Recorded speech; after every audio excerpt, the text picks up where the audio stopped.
చెత్త మీద ఒక చెత్త వార్త రాసింది ఈనాడు.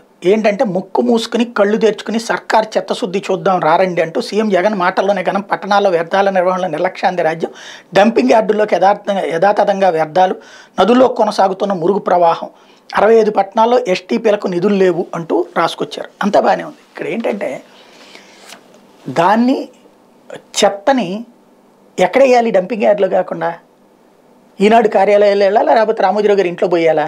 చెత్తని చెత్త డంపింగ్ యార్డ్లో పోస్తే కూడా తప్పేనా? దానిని ఘన వ్యర్థాల కిందకి మార్చాలి అంటే కంపెనీలు వచ్చినాయి, కొన్ని పిల్లెట్స్ తయారు చేసే కంపెనీలని, లేకపోతే పవర్ జనరేట్ చేసే కంపెనీలని ఇవి వస్తున్నాయి. అవి చాలా తక్కువ వస్తున్నాయి. అవి వస్తే స్వాగతిస్తారు. లేకపోతే చెత్త ఏం చేయాలి? రామోజీరావు గారి ఇంటి దగ్గరికి పంపించాలా? అదే సందర్భంలో వీటిని మార్చడానికి మేము ఏర్పాట్లు చేస్తున్నామంటే ఏమనాలి? అట్లా కాకుండా లేదా చెత్తగా మేము మాట్లాడతాం, చెత్తగా మేము వార్తలు రాస్తాం, చెత్తగానే మేము ఉంటాం, అట్లాంటి చెత్తగానే వ్యవహరిస్తామని చెప్పాలా?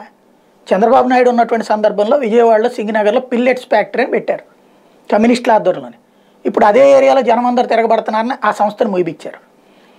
డంపింగ్ యార్డులు ఊరి చివరన పెడతారు, కానీ ఆ చుట్టుపక్కల జనం అందరూ వ్యతిరేకిస్తుంటారు. వాటిని ప్రాసెసింగ్ చేసేటువంటి ఇండస్ట్రీస్ ఆ పక్కన పెట్టలేరు, అది వేరే చోట ఎక్కడో పెట్టాలి. ఆ ఫ్యాక్టరీ పెట్టడానికి జనాలు వ్యతిరేకిస్తుంటారు. ఎందుకంటే అక్కడికి చెత్త వస్తుంది, ఆ చుట్టుపక్కలంతా కంపు కొట్టేస్తుంది, కోట్ల రూపాయలు పెట్టి ఇళ్ళు కొనుక్కుని స్థలాలు కొనుక్కుని అవంతా నాశనం అవుతుంటాయి. ఇది ప్రాక్టికల్ సమస్య. దాని పరిష్కారానికి ప్రభుత్వాలు ఎప్పుడూ ప్రయత్నిస్తూనే ఉంటాయి. దాన్ని చేతనైతే ప్రోత్సహించు నువ్వు, లేదంటే మూసుకు కూర్చోవాలి.